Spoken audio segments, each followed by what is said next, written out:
Welcome to the most listened to golf in the world, the Fairways of Life show, on air, online, and around the world, with the most candid interviews, unforgettable stories, taking you beyond the ropes.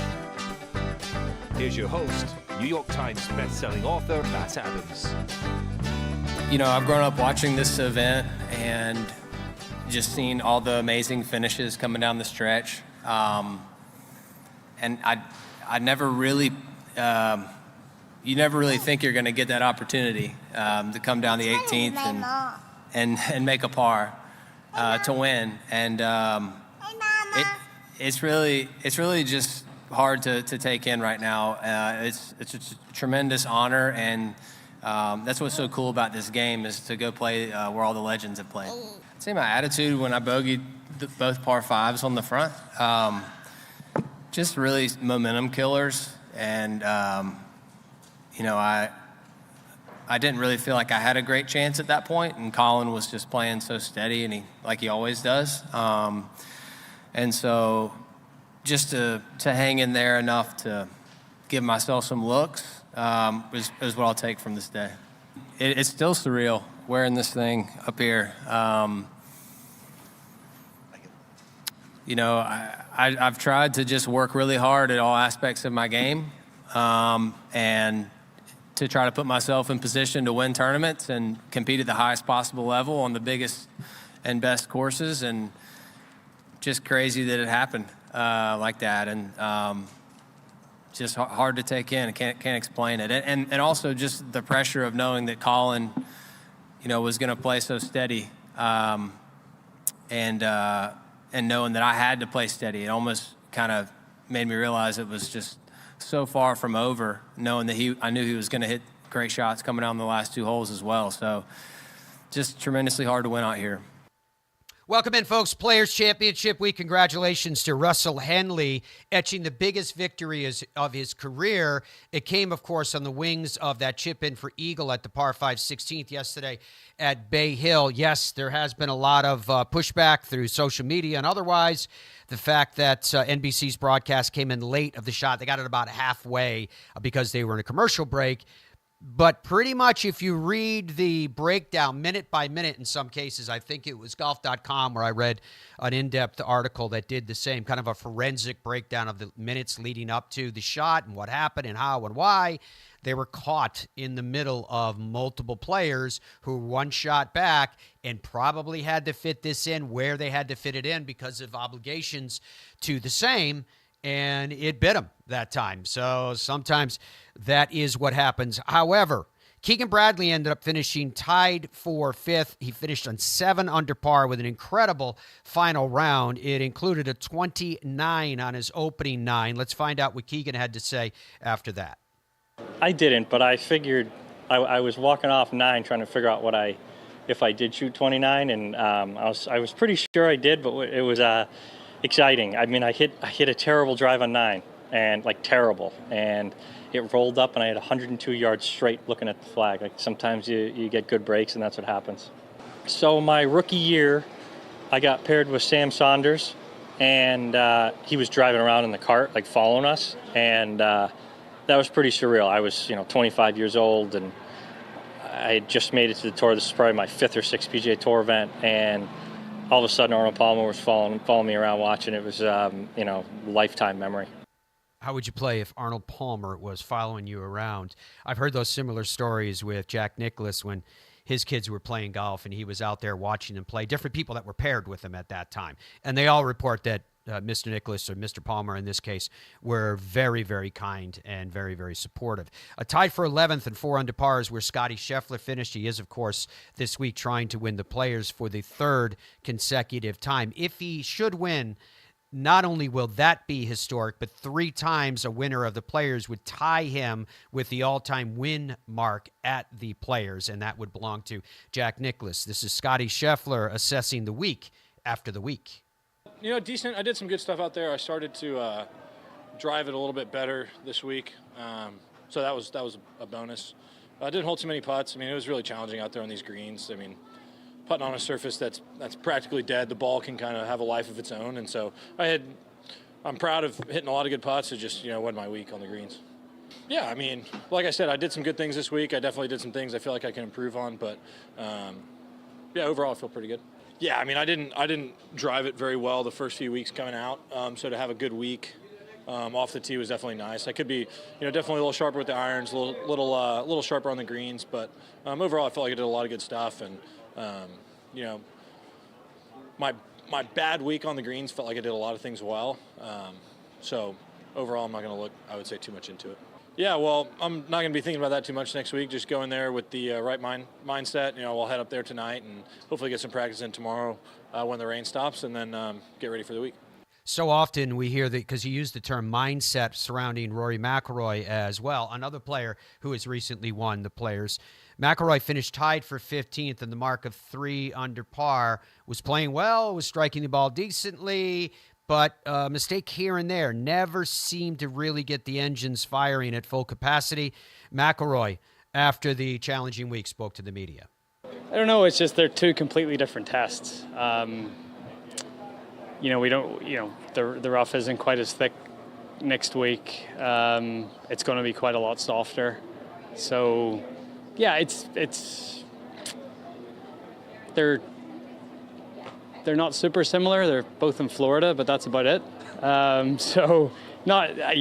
think it's really just sort of move on from this week and put in a good 3 days of work to get ready for next Thursday.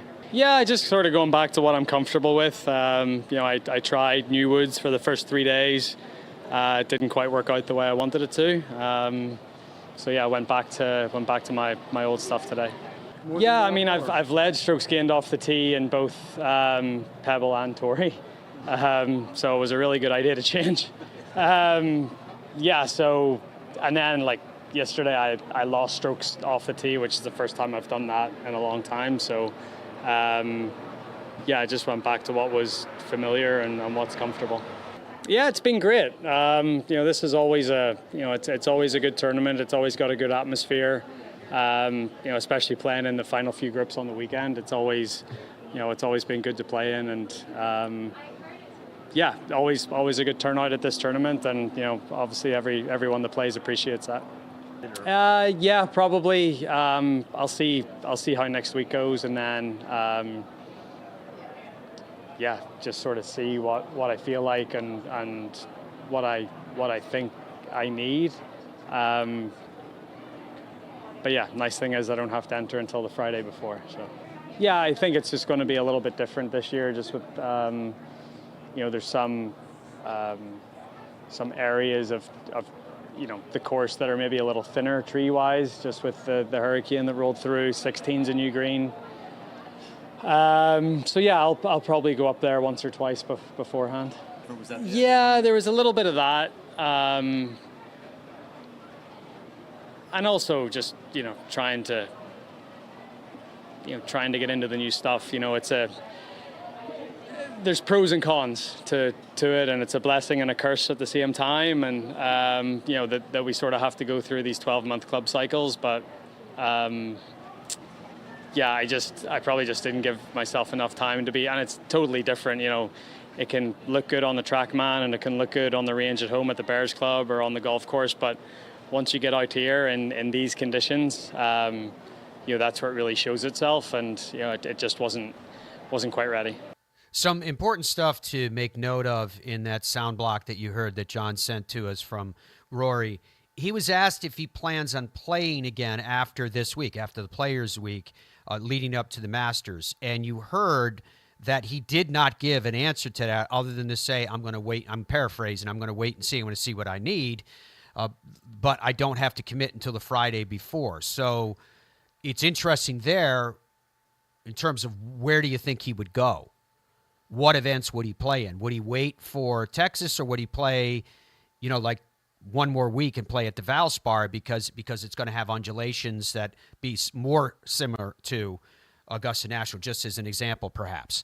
So we'll see how it goes with that. Other than that, he spent a lot of time talking about going back to his prior equipment, even making that last comment, again, paraphrasing, that they have to deal with these 12-month product cycles where a new product comes out and the company that is paying you a lot of money wants you to play the product, so it inspires people sitting at home, all of you, to say, ooh, I want to play that Rory McIlroy is playing, and it didn't work for him. And he said that he didn't really give it enough time in terms of testing, because testing is not only about what you do at, say, your home course. It's about what you do in the heat of competition. The Puerto Rico Open, an alternate event, saw Carl Phillips break through. Phillips shared with us the emotions after securing the victory. Just trying to soak it all in at the moment. I don't know, just thinking ahead to next week already. Players, I'm getting ready for it, but I don't know, just it's been a bit busy, but I'm sure when I'm in my hotel room later, I'll be thinking about some things. Last night, that was about the only thing on my mind, was everything that comes with a victory here. Had a hard time getting to sleep, but then on the course, it was just staying in the present, doing what I can do. And I think I just did a really good job of that, because it is tough to not think about everything, but once I hit that wedge close on 18, those thoughts definitely started flowing in my head. I mean, if you told me less than a year ago when I was at Stanford that I'd be a PGA Tour winner at this point in my career, I think I'd be a little surprised. But I think I've just been so true to the process and everything that my team has me doing that, it shouldn't be a surprise when I make the putt on the last hole. But, we got to keep moving forward and try to win at an even higher level. Watch this young man wins for his fourth start on the PGA Tour, the Joburg Open on the DP World Tour. Callum Hill was able to close. Remember that name? He factored just a few years ago, popping up in discussions, and now he breaks through with this playoff at the Joburg Open. A little bit taken aback at the minute. I was really far back at the start of the day and played a great round of golf, and a lot of putts went in. So it's a little bit shocked, but I'm delighted to come out here with the trophy. Yeah, I thought coming down 16, I thought we were going to need maybe one or two more birdies. I thought 16 would have a good chance, and unfortunately bogeyed that. Getting a birdie at the last was just, I knew I was competing with Dylan at that point, who was in our group, so I got one ahead of him, and then you just had to wait and see. Fortunately, the number held up to get into a playoff, and then, anything can happen in one of those, so I was just lucky to come out on top. It's a strange one, because you're hoping that they don't do as well as you, but in the same time you don't want to wish bad on anybody, so you just go about and prepare. Went to the range, hit balls for 15-20 minutes, stayed loose, and then you just wait and see what happens. All right, so the Live Golf Hong Kong event saw the Fireballs finishing on 37 under with a 1-set and game overall heading into the Masters. Sergio Garcia has won the Masters. Let's find out what his thoughts were after his victory. Obviously, I knew that I had to play well. My goal from the beginning of the day was to shoot 5 under. And when I got to 5 under, then I had to make a new goal. And I was like, okay, let's try to make a couple more, in the last 8 holes, because I got to 5 on 10. But it was just solid. I played very well. I gave myself a lot of chances throughout the whole day. I only made a couple bad swings, but I got away with them and recovered nicely. And it was nice to see not only that I was doing well and leading the tournament, but my teammates were playing great. They were keeping us there with a chance to win. And obviously, when you can pull the double, it's a lot. It's a lot sweeter than if it's just one of them. So very proud of them. Well, obviously, I'm biased. I love this place, but I feel like we all do. It's just a golf course that it's a lot of fun to play. You have to be creative. You have to be really good and position the ball where you're supposed to. You can't really overpower it, which I find that obviously very, very fun. But you got Pooch that hits it a mile, and he's got to throttle back a little bit and hit some shots, which is really cool to see. And we've enjoyed it. We've had a great week. We pretty much have dinner together almost every single night, and it's been a blast. So I'm getting to spend some time with these guys, learn from Sergio, and also learn from the young guys as well. It's been really cool, and this golf course will always be very special for me, and I believe for all of us. Okay, quick roundup of everything that took place this past week in terms of professional golf from around the world. Dom, did you do a question of the day today? Did you build it somehow around this Players Week being upon us? I did do a question of the day, Matt, and in fact, it is not around that. Interesting. I don't know if you saw in the rundown. I send Matt a rundown every day. Sometimes he reads it, sometimes he doesn't.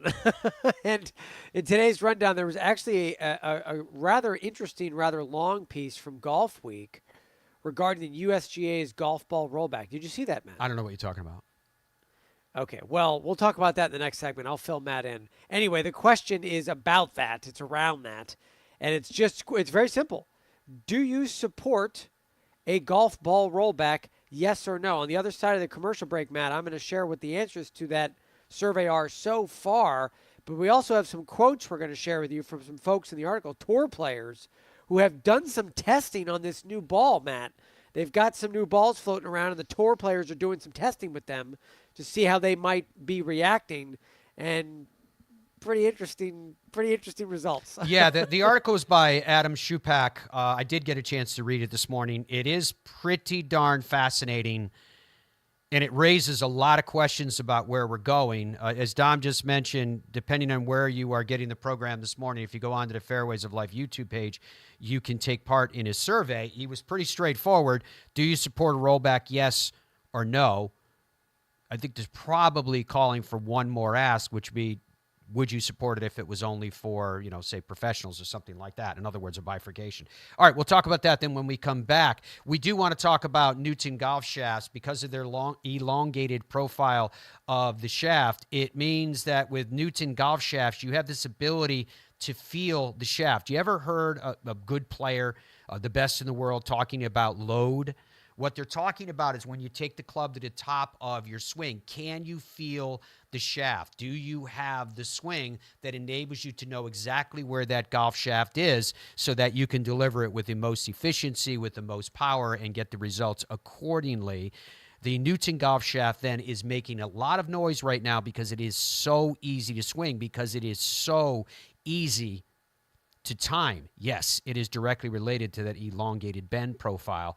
The shaft is incredibly stable in structure, so never really gets away from you in your swing. There are professionals all over the world using Newton golf shafts, including long drive champions, but these shafts are made for everyone, from the best of the best to the rest. Check them out. Newton golf shafts is where you need to go. NewtonGolfCo.com.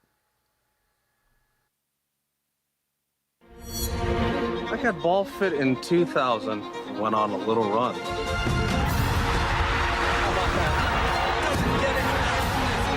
Then Bridgestone fit me again, and I went on another run.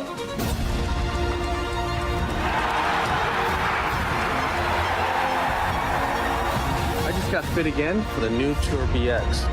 The ball fitting's been helping me. Will it help you? Every January, PGA Tour Superstore pros meet every manufacturer, learn about the latest equipment, log thousands of hours of training, and together hit over 100,000 balls. All so they can get you the perfect fit. When you choose Newton shafts, you're choosing more than a product. You're choosing innovation, pride, and excellence right here in America. We pay attention to the minutest of details, and you can feel that in the performance of our shafts. Innovation has been at the heart of every SuperStroke grip we've ever created, cementing our status as the #1 putting grip on tour. Now the best just got better. Introducing SuperStroke Synergy, our most advanced putting grips ever, for unmatched confidence to quiet your hands and your mind. Find the perfect grip for your game at superstrokeusa.com. Our journey began with a simple yet powerful vision to provide the world with the highest quality Virginia-type peanuts. The Hubbard Peanut Company, where quality and tradition meet to create an unforgettable experience. Visit hubspeanuts.com to explore our full range of products and place your order today. Super easy to hit. Introducing the new PXG Black Ops irons, our first game improvement iron. It's a larger face heel to toe. It launches the ball high in the air and really far. Much higher levels of forgiveness. You set that club down, it creates a lot of confidence. is supported by this X-Core polymer material. And that's where you get improved ball speed. If you're looking for a distance, forgiveness, and feel, Black Ops Iron is going to be for you. PXG, nobody makes golf clubs the way we do, period. Stride by Zero Friction, the first of its kind personal caddy. Walk in comfort and style with Stride's remote and follow me technology. The Stride handles almost any terrain, and its 54-hole range will last all day. The lightweight design and removable front wheels makes it simple to handle. Plus, it easily fits golf carts. Pick up your Stride today at a local PGA Tour Superstore near you or at zerofriction.com/Stride. Stride, your personal caddy.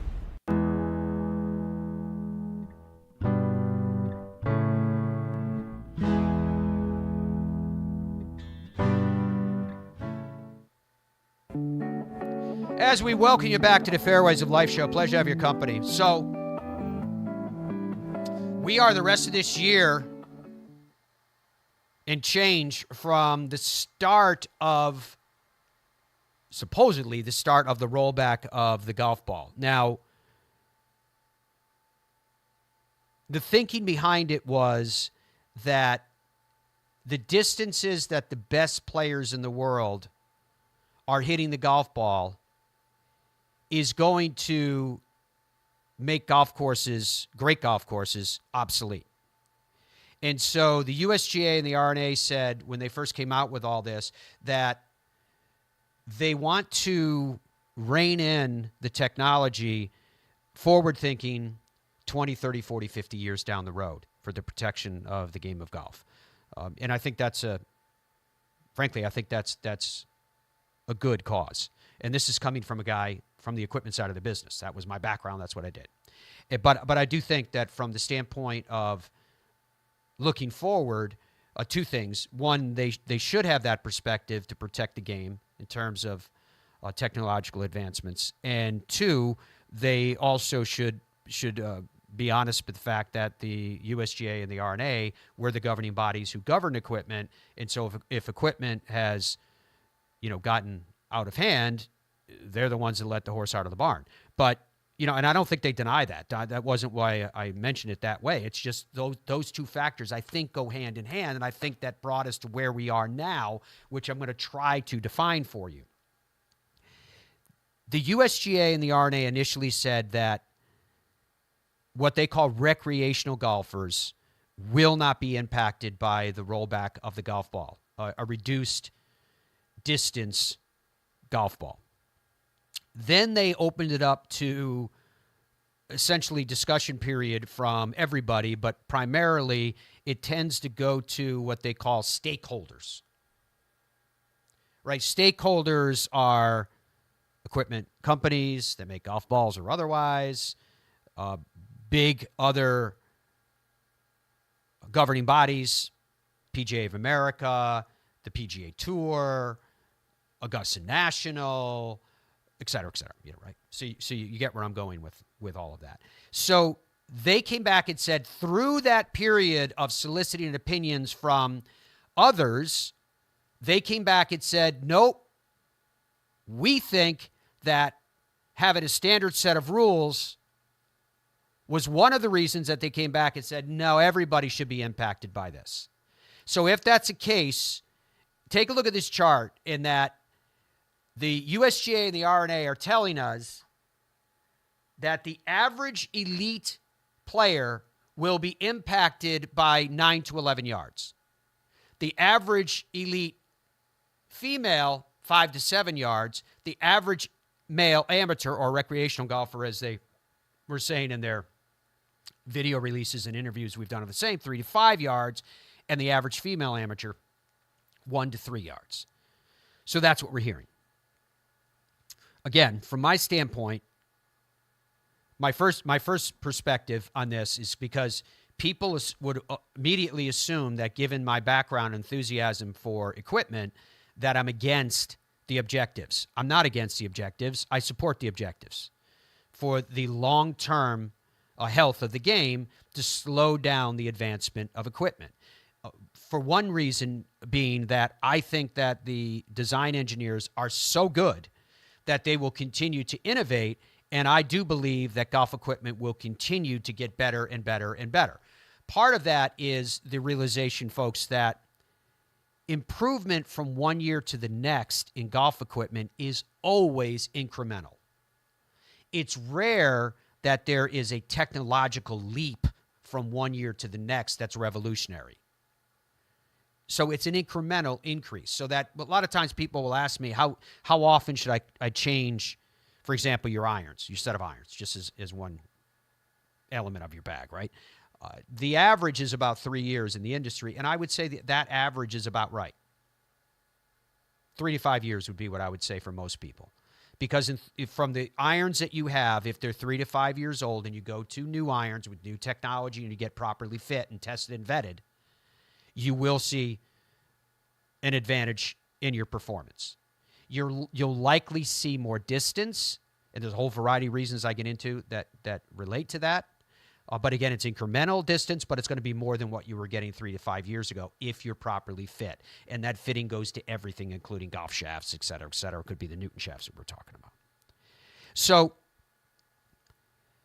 this golf ball, though, and this approach, my sense is, just being completely honest with you guys, is that the move to reduce the distance of the golf ball, because of what the best players in the world are doing. We're talking about less than 1% of all those who hit a ball with a club that play this game.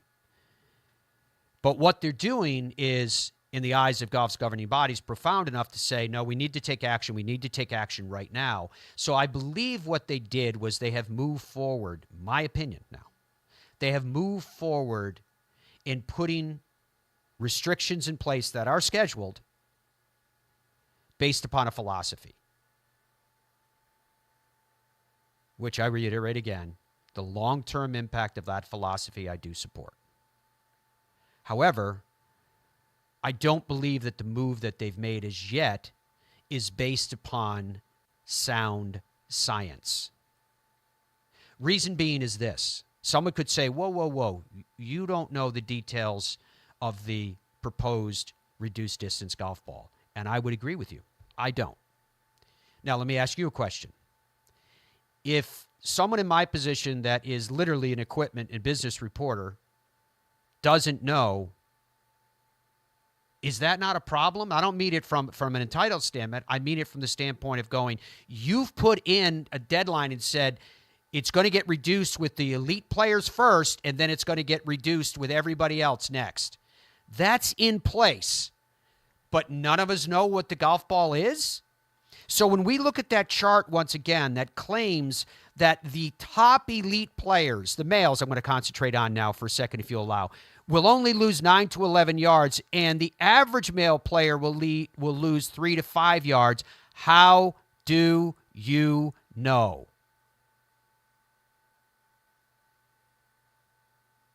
Unless you've done wide-scale testing, unless you know the physics, because let me explain to you for a second how this would work. If you are going to have a golf ball that has reduced distance for the best in the game and less reduced distance for the rest of the game, then the way that you accomplish that is what you do with the core of the golf ball. You make that core softer. And in making the core softer for the best of the best, it starts to have, I don't know how else to phrase it to you, but because we're talking visually here, it starts to have what I call a marshmallow effect. However, when you're talking about the rest, the softer core is going to benefit them because they're able to more easily compress the golf ball, and the golf ball is subject to the laws of physics, and the laws of physics is that it will want to rocket back to form because all golf balls are made out of compounds of rubber. The problem is that even if you are the average amateur golfer, the array, and remember, the average amateur golfer is generally defined by score. It's generally defined by handicap range. Within the same handicap range, I'm going to give you an average of 15. You can have people that can swing the golf club, generally younger, generally stronger, 105, 110 miles per hour. It's a lot. Now, it's going off the earth, but they can do it. At the same time, you're going to have the majority of the game, right? Demographics of the game, mid-40s and up. They're not going to have as fast a club head speed. But what I'm getting at is you're going to have people that are caught in the middle where they can impact and affect the technology where it's going to throw off those averages, so I don't even know where they come from. The basic message that I'm hearing when it comes to yardage lost for the average amateur golfer comes down to, frankly, you're not good enough to really impact the yardage that you otherwise would get. I'm not buying that.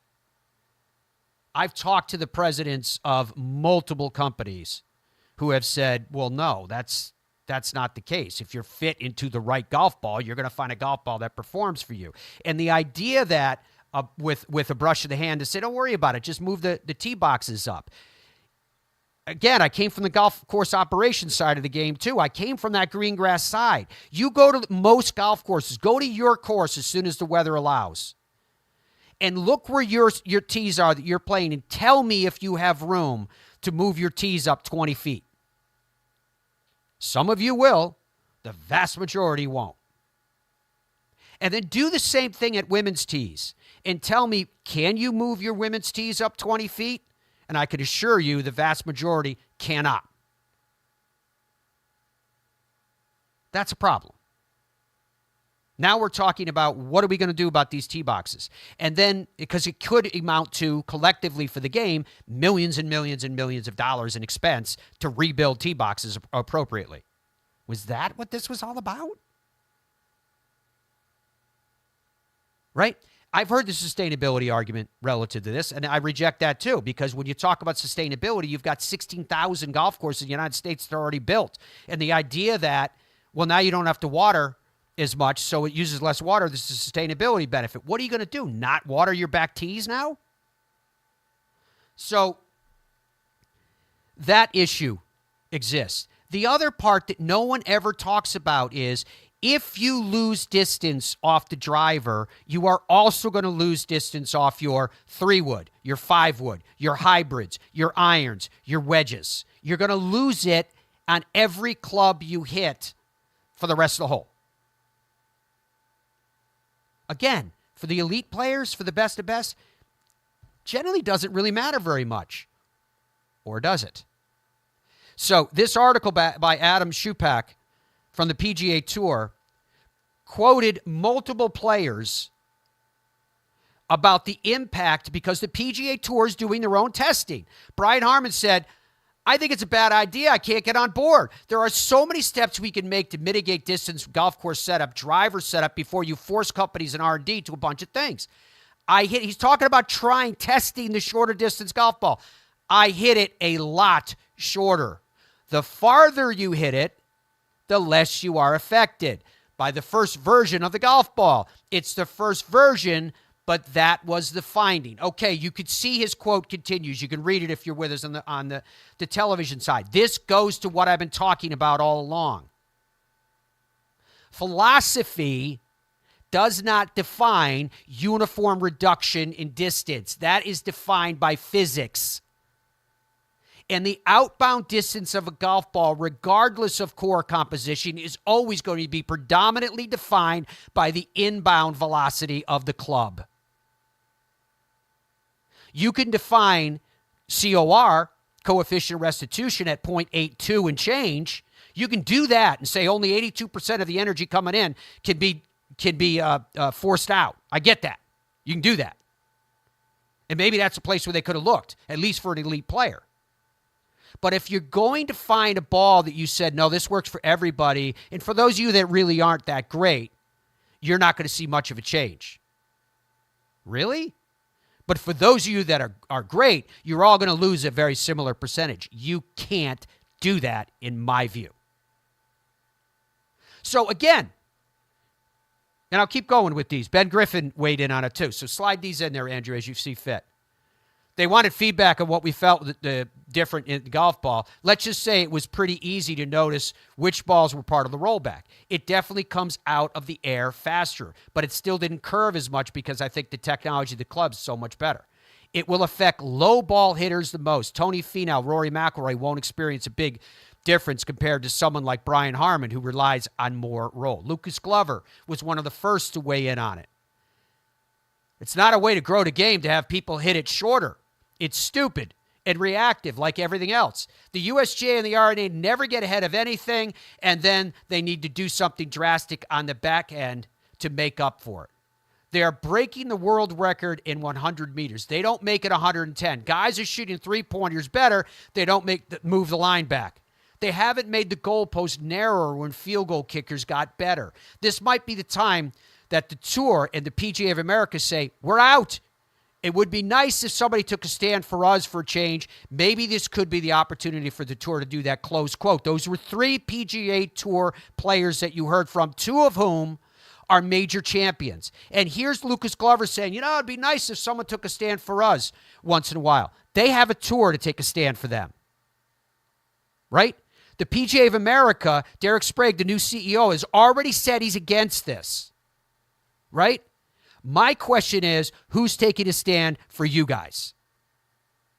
My question is, why do you have to give up distance because the best in the world have to figure out a way to slow down technology, of which I support that. But why you? Why do you have to make the sacrifice for them? Is it for commercial reasons? Is this really about money? I thought this was about for the best of the game.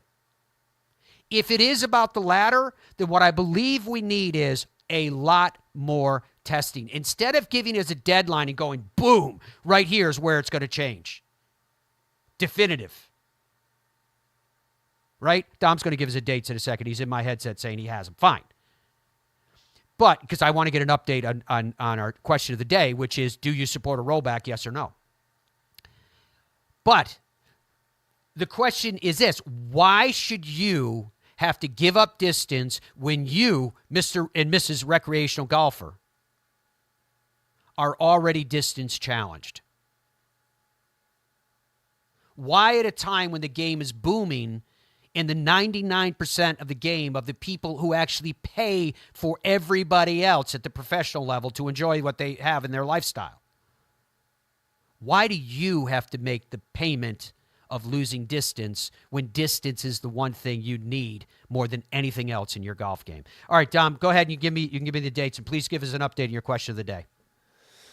Sure. The official dates are January 2028. That's when it take effect for professional golfers.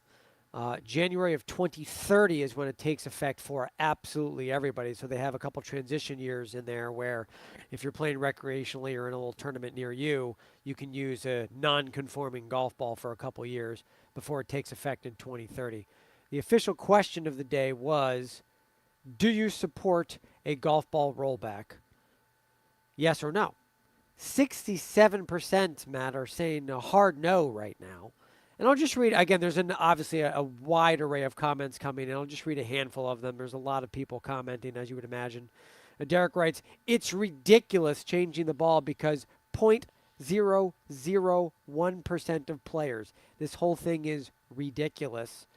Manesh writes, I don't know why they need to change the ball. Why don't they just change the CC of the driver or maybe do something with the COR? Matt, you mentioned that briefly earlier. Maybe there are other territories they could be looking into to make some adjustments if they feel it's necessary.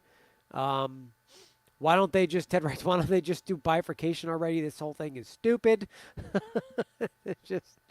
Michael says, as a senior golfer, I need all the help I can get. Please, no, don't do this. All right, so I mean, there's plenty more, Matt, but there's a lot going on around this topic. We could do 20 shows on this, and we probably have, to tell you the truth.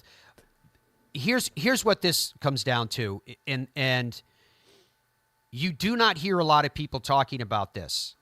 The reason being is because of the relationships with golf's governing bodies. That's the truth. right? And so what I'm trying to say to you guys is that this is not simply lightning bolts being tossed between the gods. This is something that will affect 100% of the people that play the game of golf based upon what they have set in stone right now. The question is, can that be chiseled out? Can further testing be done? What impact will happen when two of those so-called golfing gods at the top of golf's, as they like to say, ecosystem, the PGA Tour and the PGA of America, don't seem to be too crazy about this idea. Now, the PGA Tour has not come out with a hard decision or position against it. We're reading into what the members of the PGA Tour are saying. The PGA of America, however, who represent 30,000 PGA professionals who govern the game from coast to coast, has come out in the person of Derek Sprague and said, I don't know about this. All I'm saying to you guys is, please be engaged. Because my question continues the same all the time. When you have golf's ecosystem, who speaks for you? Who represents you? Who looks out for your best interest? Because you guys are the ones that are behind all the rest. The percentages make sense. You represent 99.9% of the game. Stay with us. More of the Fairways of Life show coming up right after this. It is Players Week, and we'll dive into a piece of that. In Ireland, golf is more than just a game. Come and experience our world-famous links courses and our world-famous parkland courses, all set alongside world-famous scenery. And visit our world-famous historic sites. And while you're here, enjoy our world-famous hospitality. Fill your heart with Ireland at ireland.com/golf. Ben Hogan Golf Equipment is back. Established in 1953, we serve golfers who demand excellence of their equipment. Designed by the game's best engineers, forged in the world's best foundries, and built to order in the USA. Don't settle for off-the-rack disappointment. Elevate your game with custom clubs at direct-to-consumer pricing. Exclusively at benhogangolf.com. That's benhogangolf.com. The best feeling iron I've ever hit. Introducing the new Gen 7 irons, the greatest leap forward in irons technology, in performance, in PXG history. Our new quantum core material explodes off the face. Are you kidding me? The Gen 7 irons deliver groundbreaking new levels of forgiveness, speed, distance, and feel. That's what I'm talking about right there. Look at that trajectory. Just phenomenal. Gen 7, it doesn't get any better. PXG, nobody makes golf clubs the way we do, period. Innovation has been at the heart of every SuperStroke grip we've ever created, cementing our status as the #1 putting grip on tour. Now the best just got better. Introducing SuperStroke Synergy, our most advanced putting grips ever, for unmatched confidence to quiet your hands and your mind. Find the perfect grip for your game at superstrokeusa.com. What would your ultimate golf experience be like? Just you and a friend? Or would you round up some buddies for a foursome? Just one day? Or an entire week? There's a good chance your ultimate golf experience could be Michigan's magnificent 10. 10 incredible courses set among 3 remarkable resorts. See for yourself. Book your ultimate golf experience today. Our journey began with a simple yet powerful vision to provide the world with the highest quality Virginia-type peanuts. The Hubbard Peanut Company, where quality and tradition meet to create an unforgettable experience. Visit hubspeanuts.com to explore our full range of products and place your order today. Every January, PGA Tour Superstore pros meet every manufacturer, learn about the latest equipment, log thousands of hours of training, and together hit over 100,000 balls. All so they can get you the perfect fit. When you choose Newton shafts, you're choosing more than a product. You're choosing innovation, pride, and excellence right here in America. We pay attention to the minutest of details, and you can feel that in the performance of our shafts.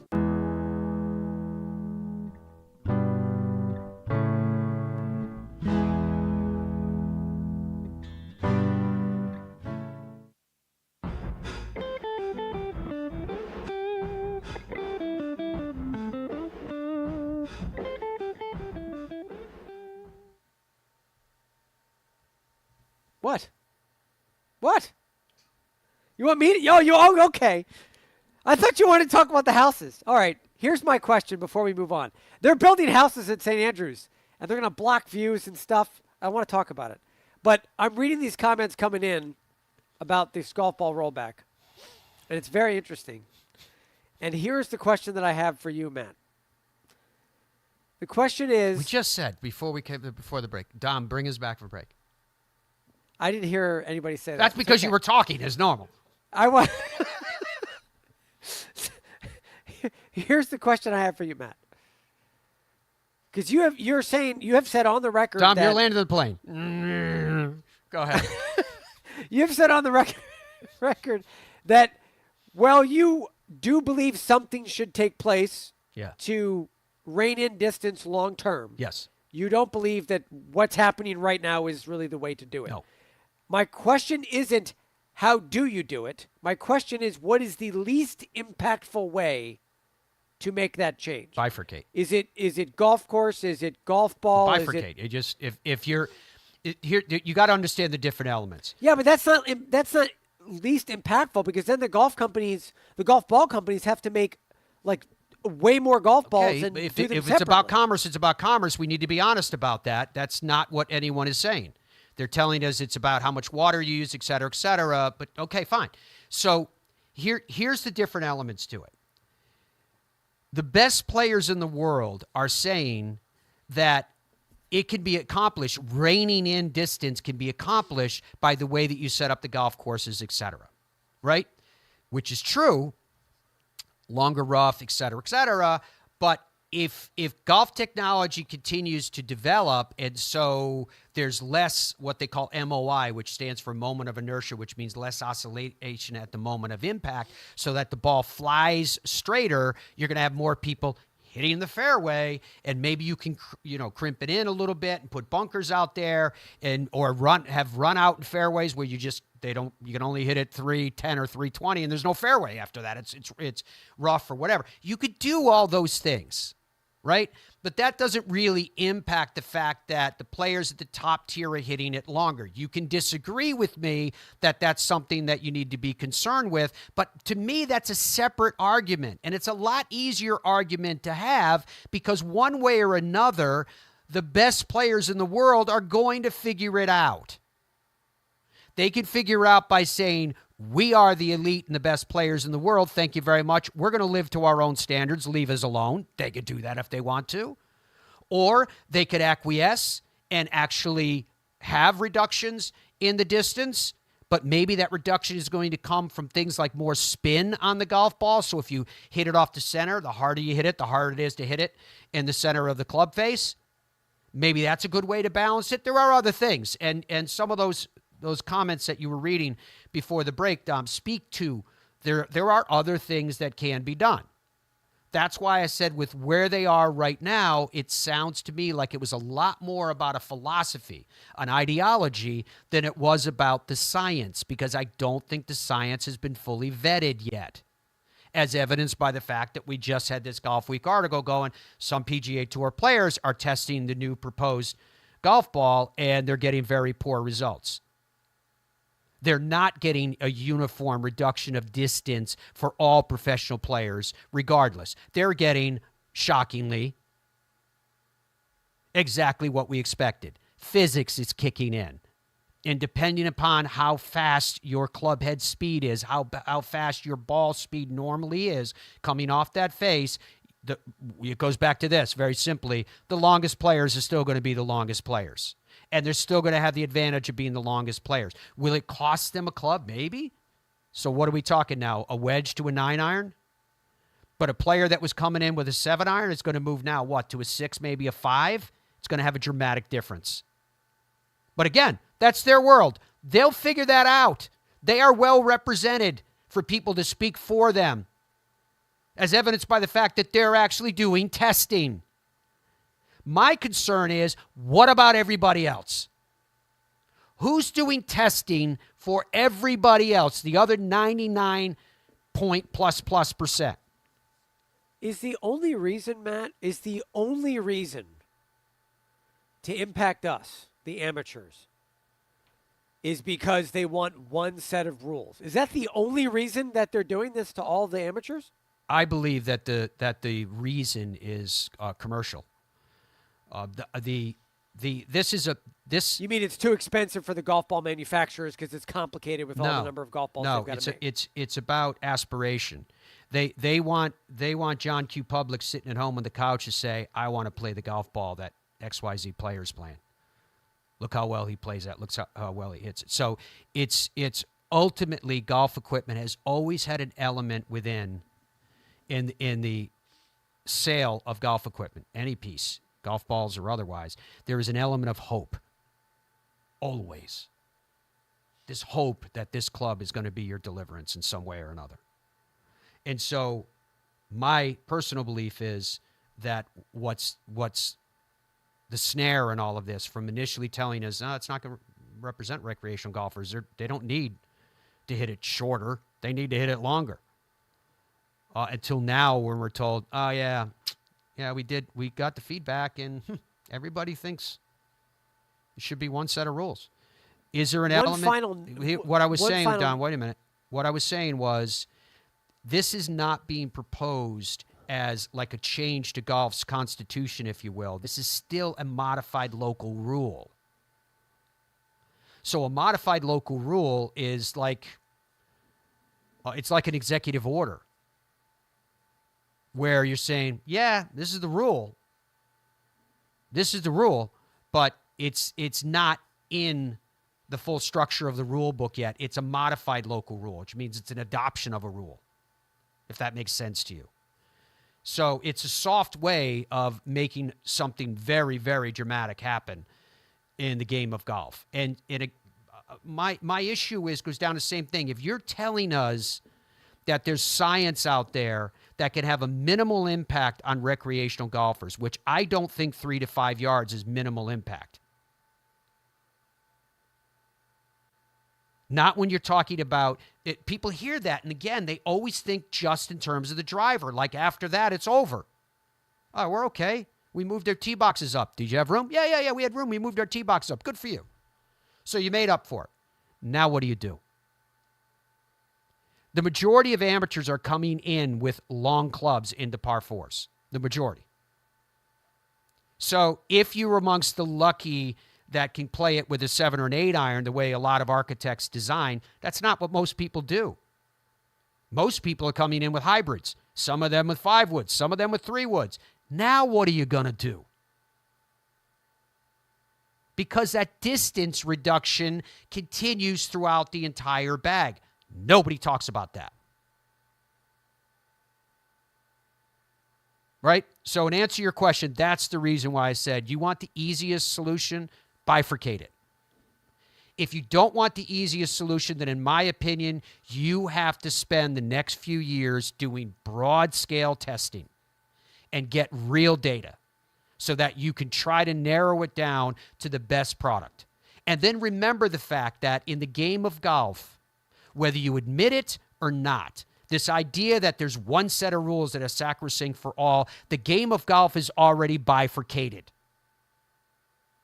Do you play the same tees as the best players in the world? That's a bifurcation. Do you play the exact same equipment as they do? That's a bifurcation. Do you benefit from handicaps that they can't use in their competitions? That's a bifurcation. Whether you like it or not, what I'm saying is there's 2 sets of rules for how people play. Now, if you want to get into how so-called recreational golfers, because that was the definition that they used, if you want to get into how recreational golfers play the game compared to the best players in the world, the vast majority of those that hit a ball OB will drop it where it crossed. Can't do that in a professional game. You're 3 feet away. Pick it up. That's good. Can't do that in a professional game. Dom pops it out of a divot in the fairway. Can't do that in a professional game. What I'm saying to you is that we are worlds apart from what they do at the top elite level. So spare me this idea that the rules are so sacrosanct that they cannot be touched because we all have to play by the same rules. We don't right now. What else you got, Dom? I'll just give you an update on the question of the day before we move to some pictures of St. Andrews. Do you support a golf ball rollback, yes or no? 65% now are saying hard no. Andrew, put that picture So up. does that mean that Okay, hold on. Go ahead. Does that mean that 35% are supporting it? Yes. Okay, it does. but it's That's undefined what that means. because you just did yes or no. Couldn't be more black or white. Are they supporting that for everybody, or are they supporting that saying, yeah, the best players in the world are hitting it too far?